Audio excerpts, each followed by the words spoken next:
Kodwa wethula ubufakazi lobufishane bufakazi bami ngilabheka encwadzini yedihlabelelo incwadi yemahubo chapter 34 verse 19 Psalms chapter 34 verse 19 lapho lithi live laNkulunkulu lolungile uhlala ajingwe etinhlupheko letinyenti kodwa simakaze umkhulu kutotonke kuyavakala ngemagama lawa lakhuluma uNkulunkulu ubhekise kumuntu olungile. Now umuntu olungile ke ngekwelive laNkulunkulu ngilona lo wesaba uNkulunkulu, is a person lo wesaba uNkulunkulu. Ngoba according to the Bible bantu behlukene kabili, kunemuntu lokuthiwa ulungile, kunemuntu lokuthiwa silima kuyavakala.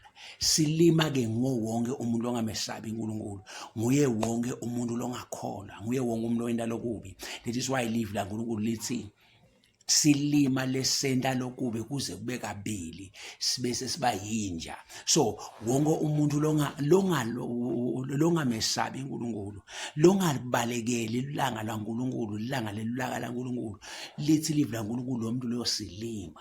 Now lithi ke lona lolungile ngilona lone wisdom, lone inhlakanipho yaNkulunkulu, lokhethe yena kubalekela ilanga laNkulunkulu atohlala uNkulunkulu eteNkulunkulu. Now lithi ke live laNkulunkulu lo muntu uyahlushwa sathane kuyamenyanya lo muntu loyo because sathane uphumile all out, ufuna ukugrepa wonke umuntu amixe kuphi ke esihogweni. So nakunemuntu lobalekako abalekele esihogo aye kuNkulunkulu, uyamenyanya sathane lo muntu loyo, umlethela lonke ihlobo letinhlupheko. Lithi uhlala ahaqwe tinhlupheko, losho ukuthi noma ngawusurroundwe ngumndeni la kulomndeni wakhe ngumndeni lonetinhlupheko noma lo letha inhlupheko, noma ngabe bangani labangani bakhe babangani ngweshana in one side bafuna kumlo uhlala asurroundwe tinyoka noma ke dingwenya noma ke bokati. So all those animals, they symbolize demonic spirits. Umuntu olungile ke uhlala ahaqwe nglabantu labo, lisilive laNkulunkulu uhlala ajingwe etinhlupheko. Kepha simakaze umkhulu totonke ngeke ngambona mina simakaze kuthi uyakhululana. Impilo yami yonke ngiyicethe njengelisoja, ngiyicethe njengaGideon, ngiyicethe njengelichawe. Ngimbonile kakhulu uNkulunkulu ukuthi uyakhululana. Mina ngimbone kule yami impilo kusukela ngathi nhlo ngiwabonile emandla asathane, ngiqale kulazi nasathane ngisemncane, avuse bathakathi beme bathi bheme me labaze bakhuluma. Angisethuki mina kutshelwa ngumthakathi athi ngidakuloya, angisethuki mina kuqalekiswa ngumuntu umbakhuluma siqalekiswa, because like kimi sengihambe ngarealize ukuthi ngiyadzinga mina ukuqalekiswa bantu, ngiyadzinga nakuloya abantu ukuze ngiyawuphakamela Etulu, because the more baqalekisa, the more bangiloya, the more bakhipha ticitho, the more bangiphosa ngetinhlamba. Ngikunakile ukuthi lokho ngiloko kungenyusa kakhulu. Bantu abanyendi baye bangaboni lokho ukuthi nginyuka kangaka ngiyeTulu nginyuka njani, nginyuka ngaletinhlamba. Letinhlamba tifike tibe lade kimi lekuqanqa, letinhlamba tifike tibe lade kimi lekugibela. Ake ngikutshele bantu bathukana ngalendlela yokuthi ukhulume amagama uthi uyayala, abaguqule abantu bakuthunga uthi uyacelebrate ukuthi hey siyabonga iHighland iwinile. Umuntu akuthukele nje kona lokho akutshele ngibungqono bamake, bungqono beyihlo, bungqono benja. Yini sizathu lolungile uhlala ajingwe etinhlupheko? Akusethusi ke thine uhlala ngekusabiswa nanani, because siyathi ukuthi ukhona simakaze lolubonza lolungumlilo luhlala njalo lusivikele kuyavakala. So sihlala sikhacwe ngiloko. Lithi live laNkulunkulu sathane ufana nelibhubezi nelibhodlaka, ufuna nabantu abagwinya.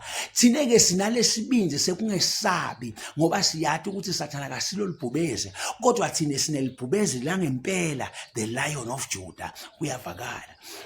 Now ngikhuluma lamagama lawa ngifuna la ikukhuthathe nje bantu ukuthi ezusaphila lamhlabeni, phila unalelithemba, unalokwathi ukuthi awuhambi ngelinyenti, watalwa wedwa, noma ngabe ulithwini, noma ngabe ulitriplets, noma ngabe uyini, lokusalako waphuma wedwa ngesikhathi sakho, nalomunye waphuma ngesakhe isikhathi kuyavakala. So lokho kusho ukuthi impilo yakho yiphile wena wedwa. yiphile impilo yakho wathi ukuthi kunaNkulunkulu lokudungeletile, ungahambi uphile impilo lethandwa abantu, ungasacrifice ngempilo yakho ngenxa yokuthi ufuna kuhamba nelinyendi wena. Listen to me very careful. Kungcono kuba ngimahamba yedwa lo njengelilanga ngoba uyakhanya, kunekuthi ufune kuduma nebantu, udume ngendlela leya esihogweni. Lithi live laNkulunkulu kunetindlela letimbili lekuhanjwa ngato, lenye iya ekufeni, lenye iya ekuphileni. Lithi lena leya ekufeni ingumbhotho yinkulu, ihanja la ngabanyende ngebulima babo, kuyavakala. Uthi isiphetho sayo sibhlungu ngoba iphethela kuphi ke ekufeni kwaphakade. Ithi ke ikhona kodwa lenye indlela lenqane, lenemanyeva, inematshe, ihanjwa ngilabo ambalwa ngebunzima bayo.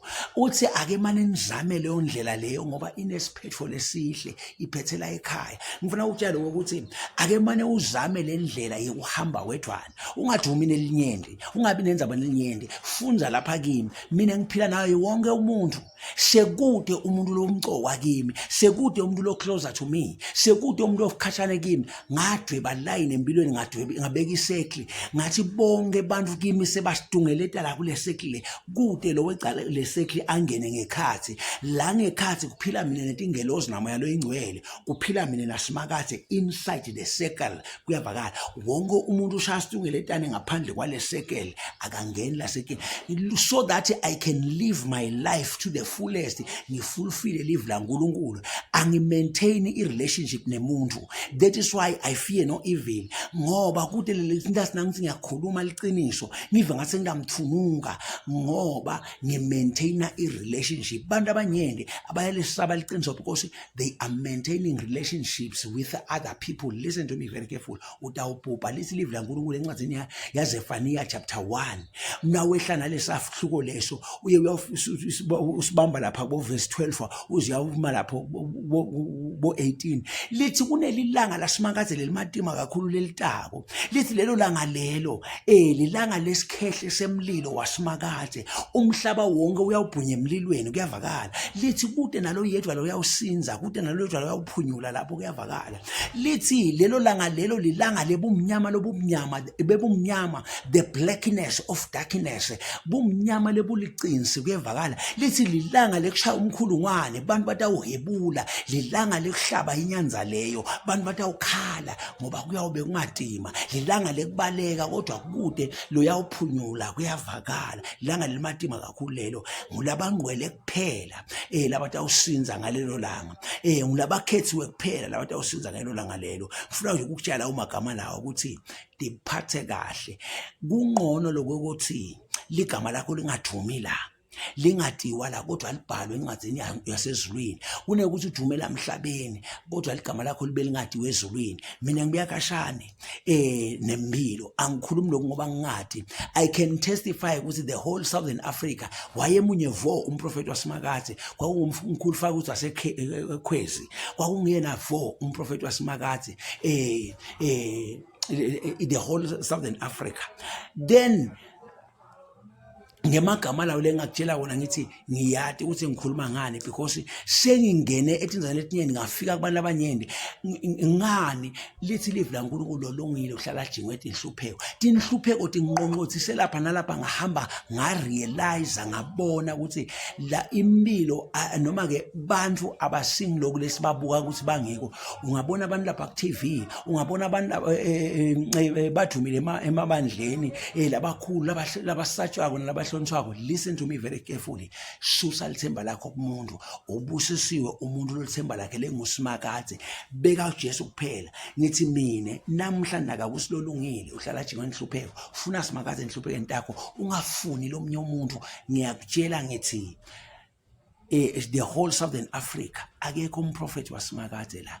Kugcwele ini bosidlane emachalatani. Angikethi kuyawhlulela but ngiyakuniketa emandla. Ngiyayikhuluma, ngidawubuya ngidayikhuluma lenzabane nathi ngikhuluma ngifuna ukuthini. Abantu bangivisise lapho ngilabe ngikhuluma ngebufakazi. Kunebantu ababanjwe ngemasondo lapha. Babanjwe ngemasondo, baqabanga ukuthi kukholwa sibili lokunamathele emasondweni. Listen to me very carefully.